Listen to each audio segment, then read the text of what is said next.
नमस्कार दोस्तों, जय हिंद जय Bharat. Defence welfare YouTube news channel पे आपका स्वागत है। और जैसा कि हम वेलफेयर एक्टिविटी के लिए नए नए मुद्दों को लाते हैं, करंट मुद्दों को लाते हैं, तो अभी जो सबसे ज्वलंत मुद्दा है यूपीएस यूनिफाइड पेंशन स्कीम, जिसे सरकार लागू करने जा रही है। ओल्ड पेंशन स्कीम से इसमें बेनिफिट क्या है, एनपीएस से क्या बेनिफिट होने वाला है या नुकसान होने वाला है। तो बहुत सारे हमारे व्यूअर का, दर्शकों के कॉल आ रहे हैं, मैसेज आ रहे हैं। तो आप सभी का एक साथ जवाब देने के लिए हमने आज तय किया है और अंत तक इस वीडियो को देखते रहिए। आपके सभी सवालों के जवाब हम आज देने वाले हैं और इस वीडियो को ज़्यादा से ज़्यादा लाइक करें, शेयर करें, सब्सक्राइब करें, लोगों तक पहुंचाएं ताकि यह जानकारी ज़्यादा से ज़्यादा लोगों तक पहुंचे। अब हम कंपैरिजन करने वाले हैं यूपीएस, एनपीएस एंड ओपीएस तीनों में। तो सबसे पहले मैं बात करूंगा कि जो यूनिफाइड पेंशन स्कीम है उसमें क्या आया है, इसका क्या फ़ायदा होने वाला है। और दोनों पेंशन स्कीम से, ऑल्दो ओल्ड पेंशन स्कीम 2004 से अबॉलिश हो चुका है, लेकिन फिर भी कंपैरिजन में हम आपको बताएंगे। तो सबसे पहले यूपीएस पे बात करें कि जो भी आपकी लास्ट सैलरी होगी 12 महीने की, उसका अगर हम बात करें कि एवरेज लेके उसका मिनिमम 50% गारंटी कर दिया गया है, जो एनपीएस में नहीं था। एनपीएस में पेंशन की कोई गारंटी नहीं थी, मार्केट लिंक था। जो भी आपका जितने साल की सर्विस के बाद पेंशन बनना था वो आपको मिलना था। हो सकता है वो 50% से कम भी हो, ज़्यादा भी हो, लेकिन यहाँ पे मिनिमम 50% की गारंटी है। लेकिन एक शर्त है कि आपकी नौकरी कम से कम 25 साल होनी चाहिए। अगर 25 साल से कम है तो क्या होगा, उसका भी पैमाना बना है कि मिनिमम 10 साल की नौकरी होगी, उस पर आपको प्रोपोर्शनेट में वो 50% से कम होता जाएगा। अब मैं बात करूं ओपीएस की, ओल्ड पेंशन स्कीम, उसमें क्या था कि कंट्रीब्यूशन नहीं था।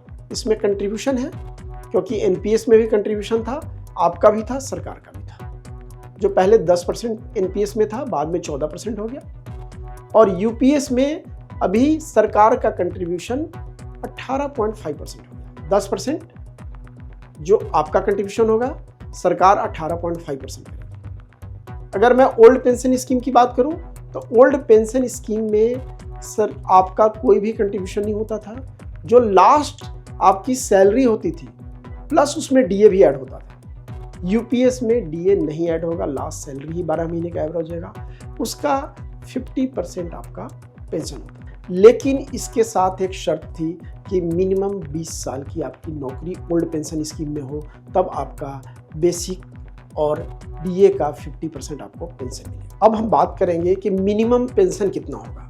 तो सबसे पहले हम ओल्ड पेंशन स्कीम में की बात करें तो ओल्ड पेंशन स्कीम में मिनिमम 9,000 पेंशन देना ही देना था। अगर एनपीएस की बात करें तो वहाँ कोई गारंटी नहीं थी, वहाँ जितना आपका कंट्रीब्यूशन है और जो मार्केट वैल्यू आएगा उसके अनुसार होगा।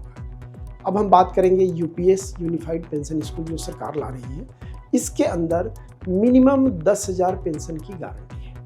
और तीनों में बता दें कि शर्त क्या है, ओल्ड पेंशन स्कीम में कम से कम 10 साल की सेवा होनी चाहिए।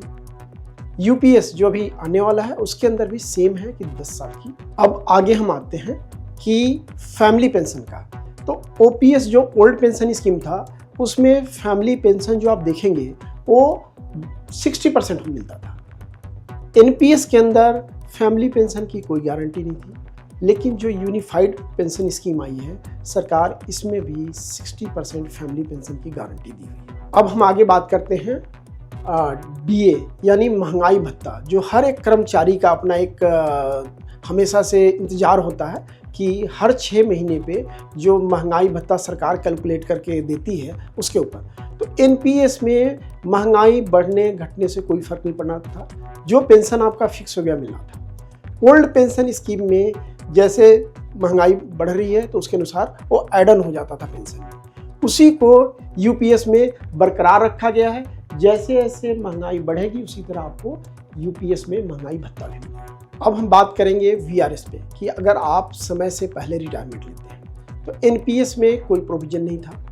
ओपीएस में था की शर्त थी कि कम से कम आपकी 20 साल नौकरी होनी चाहिए, उस पर आपका बेसिक पे प्लस जो डीए है उसके ऊपर 50% का आपको पेंशन मिलेगा। अब हम बात करेंगे यूपीएस में। तो यूपीएस में ऑप्शन है कि आप वीआरएस ले सकते हैं, लेकिन आपकी पेंशन कब शुरू होगी? जब आपकी उम्र 60 साल होगी। अब हमारे पास बहुत सारे लोगों के कॉल आ रहे हैं कि एक किस किस पे लागू होगा। तो केंद्र सरकार के कर्मचारियों पे लागू होगा। जहाँ तक राज्य सरकार की बात है तो राज्य सरकार के ऊपर निर्भर करता है कि यूपीएस लागू करे या ना, उनके ऊपर निर्भर करता है। और कई राज्य सरकारों ने इसके ऊपर काम शुरू कर दिया है। अब हम बात करते हैं बैंक और पीएसयूस। बैंक और पीएसयू का अपनी पेंशन की अपनी स्कीम है, उसके ऊपर ये लागू नहीं होगी। प्राइवेट सेक्टर के ऊपर भी यूपीएस लागू नहीं। अब एक सवाल है कि ये यूपीएस लागू कब से हो रहा है? दोस्तों 1 अप्रैल 2025 से, मीन्स अगले फाइनेंशियल ईयर से यूपीएस लागू हो जाएगा। और एक और सवाल लोगों का आ रहा है कि जो लोग 2004 के बाद जिन्होंने ज्वाइन किया एनपीएस में, वो रिटायर भी हो चुके हैं, तो क्या इस स्कीम में आ सकते हो? दोस्तों डेफिनेटली आप आ सकते हैं। इसकी अभी कोई डेट डिसाइड नहीं हुई है, आप इसको चुन सकते हैं और सरकार आपको जो डिफरेंस होगा उसके ऊपर आपका एरियर भी देगी, वो पेंशन बढ़ा के भी देगी। अब आपके विवेक के ऊपर निर्भर करता है कि आप एनपीएस से यूपीएस में आना चाहते हैं क्या। आप पूरी वीडियो को देखिए, इसको समझिए, तुलनात्मक अध्ययन करिए। ये विशेषकर आप लोग के लिए बनाया गया है। जितने भी 2004 के बाद एनपीएस में कर्मचारी हैं उन तक भेजें, उनको समझने का मौका दें, ताकि यूपीएस का फ़ायदा उनको, उनके परिवार को, उनके जानकार में जितने लोग हैं कर्मचारियों तक पहुंच सके और उनको इस स्कीम का फ़ायदा मिल सके। दोस्तों एक अच्छी खुशखबरी है कि जो लोग एनपीएस में रिटायर हो चुके हैं वो कैलकुलेट करें, आपका जो भी पेंशन बढ़ने वाला है उसके ऊपर जो एरियर होगा उसके ऊपर सरकार ब्याज भी देगी। वो ब्याज क्या होगा? जो करेंट पीपीएफ का दर होगा उसके अनुसार ब्याज के साथ भुगतान होगा। तो देर किस बात की, इसका तुलनात्मक अध्ययन करिए, चीज़ों को समझिए। पूरी पेंशन स्कीम को हमने, हमारी टीम ने आपके सामने ओपन एक किताब की तरह रख दिया है। अब आपकी मर्जी है कि आप यूपीएस में आते हैं या एनपीएस में बने रहते हैं। इसी तरह हमारे साथ बने रहिए और हमारे वीडियो को लाइक करें, शेयर करें, सब्सक्राइब करें, ताकि ज़्यादा से ज़्यादा लोगों तक पहुँचे और इस वेलफेयर स्कीम का फ़ायदा सभी को मिल सके। एक बार पुनः आप सभी का बहुत बहुत धन्यवाद और आभार। जय हिंद, जय भारत।